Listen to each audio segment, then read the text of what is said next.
जय हिंद एवरीवन। मेरा नाम है जतिन और स्वागत है आपका जियो अफेयर्स में। देखो, आज के टाइम पर आतंकवादियों का बहुत बुरा टाइम चल रहा है। वैसे तो हमेशा ही बुरा टाइम चलता रहता है, लेकिन देखो कुछ महीनों से कई सारे आतंकी हमलों के मास्टरमाइंड्स को कोई ना कोई अननोन मैन आकर गोली मार के चला जाता है।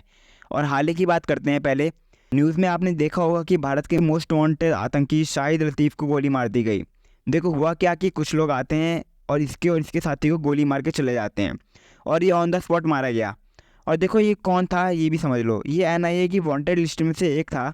कहा जाता है कि 2016 में पठानकोट अटैक का ये मास्टरमाइंड था और पठानकोट अटैक में हमारे एयरफोर्स के 7 जवान वीरगति को प्राप्त हुए थे। देखो 1990 में ये और इसके साथ कई सारे आतंकवादियों को पकड़ लिया जाता है और करीब 2010 में भारत और पाकिस्तान के बीच एक सौदे के मुताबिक इसको छोड़ दिया जाता है। लेकिन देखो कई महीनों से ऐसे कई सारे केस हुए हैं जिसमें कनाडा में, पाकिस्तान में ऐसे बहुत सारे आतंकवादियों की बस किसी भी मिस्टीरियस तरीके से मौत हो जाती है। 19 जून की ही बात है, कनाडा में खालिस्तानी टाइगर फोर्स के मेंबर हरदीप सिंह निज्जर को गुरुद्वारे के बाहर कुछ लोग आते हैं और इसको गोली मारकर चले जाते हैं। और अभी तक कनाडा की अथॉरिटीज़ उन लोगों को नहीं पकड़ पाई है जिन्होंने इसे मारा था। एक और केस बताता हूँ आपको याद होगा कि लंदन में इंडियन हाई कमीशन की बिल्डिंग से खालिस्तानियों की तरफ से इंडियन फ्लैग को निकाला गया था और इसके काउंटर में भारत ने यूके हाई कमीशन की सिक्योरिटी कम कर दी थी। और जिस आदमी ने इंडियन फ्लैग को निकाला था उसका नाम अवतार सिंह खांडा था।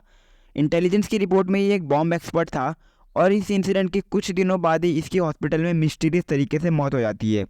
देखो लिस्ट बहुत लंबी है, मैं आपको कुछ और नाम बताता हूँ। हरविंदर रिंडा, बशीर अहमद, परमजीत पंजवार, खालिद रज़ा, आज़ाद अहमद, सैयद नूर, ऐसे बहुत सारे हैं। इसमें से ज़्यादातर पाकिस्तानी बेस्ड आतंकवादी है और इससे पाकिस्तान काफ़ी परेशान है। देखो हर बार पाकिस्तान भारत पर आरोप लगाता रहता है कि जितने भी टेररिस्ट मारे जाते हैं इन सब की किलिंग्स भारत ही करवाता है और हर बार भारत की सरकार इस आरोप को बेबुनियाद बता देती है। अब ये ना आपको पता है और ना मेरे को पता है कि कौन है ये मिस्टीरियस मैन जो भारत में हमले होते हैं उनके मास्टरमाइंड्स को मार रहा है। और पाकिस्तान की ही तरह जस्टिन ट्रूडो ने भी भारत के ऊपर आरोप लगाए हैं कि ये सब इंडियन इंटेलिजेंस की तरफ से किया जाता है, यानी raw, research analysis wing.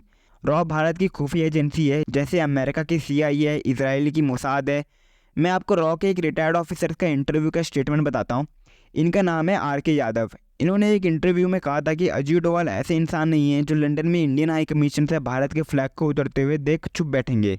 Ajit Doval को भारत का जेम्स बॉन्ड भी कहा जाता है। इन्होंने पाकिस्तान में कई साल बिताए हैं। और देखो भारत की इंटेलिजेंस एजेंसी रॉ को अब मोसाद से भी कंपेयर किया जाने लगा है। लेकिन मोसाद ही क्यों, सीआईए क्यों नहीं? देखो इसका रीज़न ये है कि मोसाद दूसरे देशों में जाकर अपने दुश्मनों को मारता है, इसके लिए मोसाद फेमस है। मैं आपको एक एग्जांपल देता हूँ। देखो ईरान न्यूक्लियर पावर बनने के लिए कई सालों से कोशिश कर रहा है और ईरान का हाई प्रोफाइल न्यूक्लियर साइंटिस्ट जिसका नाम मोहसिन फ़खरीजादे था, मोसाद 2007 से इसकी जासूसी कर रहा था और 2020 में इसकी बुलेट प्रूफ कार में रिमोट ऑपरेटेड मशीन गन से इसको मार दिया गया। तो इसीलिए अब रॉ को मोसाद से कंपेयर किया जाता है। लेकिन हर बार भारत की सरकार इन आरोप से इनकार करती आई है कि भारत की एजेंसी का इन किलिंग से कोई रिलेशन नहीं है। तो देखो मैं एक भविष्यवाणी तो कर ही सकता हूँ कि आने वाले टाइम पर कनाडा, पाकिस्तान बेस आतंकवादी और मारे जाएंगे। और अगर आपको जानकारी अच्छी लगी हो तो चैनल को सब्सक्राइब कर देना और वीडियो को लाइक कर देना। तब तक के लिए जय हिंद, जय भारत।